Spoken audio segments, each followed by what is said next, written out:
tatsaty Ventava le pipi Pernou mampiasa ny atao hoe dresy fa marina sa tsy marina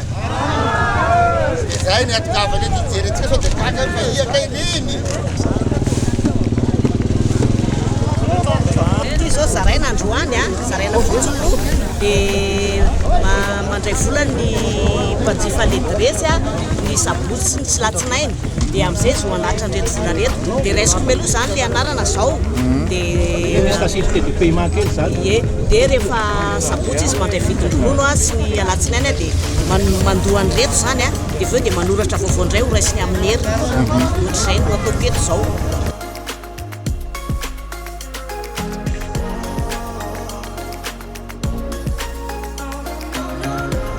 Ny centre de collecte Antambam zany dia miara-miasa amin'ny orinasa Socolé dia efa taonany maro izy miara-miasa taminay a dia ny asa ataony eto dia manangona ronono mamatsy ronono ho an'ny orinasa dia ny ronono voangona ny amin'izao fotoana izao a izao mantsy le ataontsika hoe fotoanan'ny maintany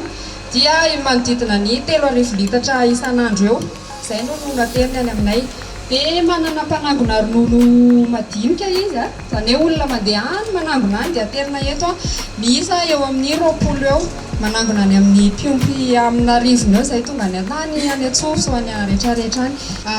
mikasika amin'ny fenitra ara-kalitao zany hoe ny ronono raisina any amin'ny Socolé dia tokony ronono misy tahana menaka efa voafetra hoe 3,7% eo dia ny extrait sec total tokony hoe 12 ny farany ambany dia ronono velona tsy mitapoka zany hoe tsisy zavatra natapoka ao anatiny a na zavatra hafa natao anatiny dia misy fitaovana maromaro reto vatsiana avy any amin'ny Socolé fitaovana ny aty amin'ny centre hitestena zay ronono zay mba hatratrarana zay fenitra zay.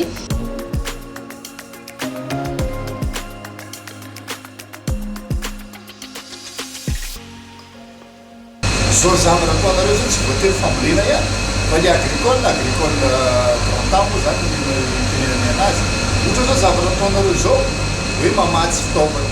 zany zany anatin'le agrégation agricole hoe nareo zany agrégateur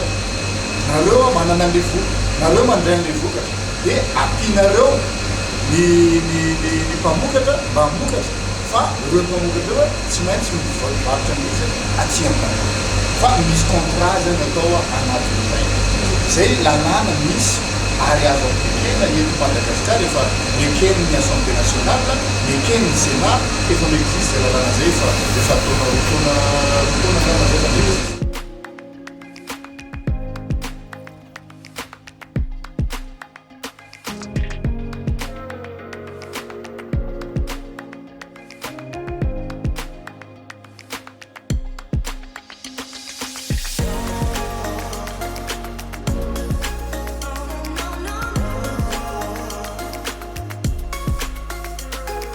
nanomboana moa zany dia départ amina omby ankiray foana moa zany ny tena izy satria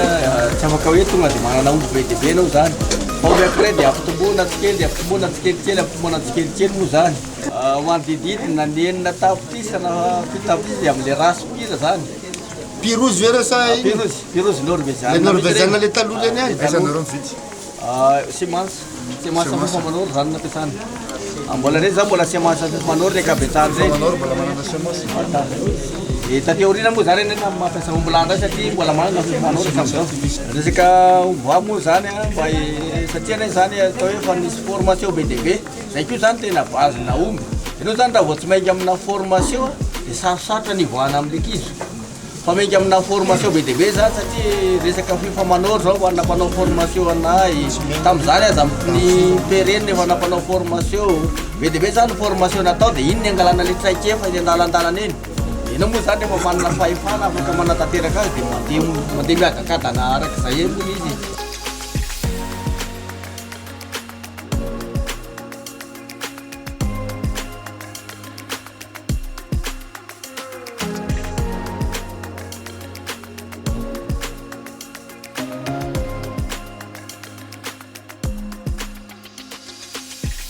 André Matoadzaina filohan'ny République Madagasikara André Andry Rajoelina izay sady filohan'ny SADC dia nametraka viny atao hoe transformation agricole izay tafiditra anatiny ny fampiroboroboana fampirobona nireo rotsom-piarina stratégique eto Madagasikara. Ao anatin'izany rotsom-piarina stratégique zany ny ronono. Tatsika fa raha ny vokatra ronono eto Madagasikara dia mbola mandimany. Nefa betsaka ny filana ny ronono misy eto amintsika eto Madagasikara. Izay no anisany nahatonga antsika nanatanteraka an'ity atrikasa androany ity, ary indrindrandrindra koa moa matetika dia resahana foana fampirobona ny rotsom-piarina ronono, nefa tsy dia nisy loatra ny sehatra tena hoe hijerena akaiky dia akaiky an'izany fampirobona an'izany rotsom-piarina izany. Eo ihany koa ny fanohizana ny ezaka izay efa nataon'ny faritra Vakinankaratra izay nametraka ny atao hoe charte du lait. Dia zay moa tamin'ny nakalaza itsika ny andro maneran-tany ho an'ny ronono dia nanapa-kevitra niaraka tamin'ny gouvernoran'ny faritra ireo solombavam-bahoaka ihany koa zareo plateforme ny ronono hoe ataontsika nanatanteraka atrikasa anankiray entina pirobona ny rotsom-piarina ronono. Ity atrikasa androany ity dia tsy atrikasa hoe resaka fotsiny, tsy atrikasa hoe andeha hanoratra boky lavabe, tsy atrikasa andeha hanatanteraka sy hanoratra paikady izay tsy fanaraka amin'ny asa izay tokony atao ary tsy paka amin'ny anatin'ny asa izay ampirobona zany rotsom-piarina zany, fa tena hoe paikady anangana paikady anankiray izay tena mipaka mivantana amin'ireo mpisehatra rehetrarehetra ato anatin'ity rotsom-piarina ity. Androany moa ny ministra fambolena sy ny fitafiana miaraka amin'ny solombavam-bahoaka, miaraka amin'ny gouvernoran'ny faritra, miaraka ihany koa amin'ny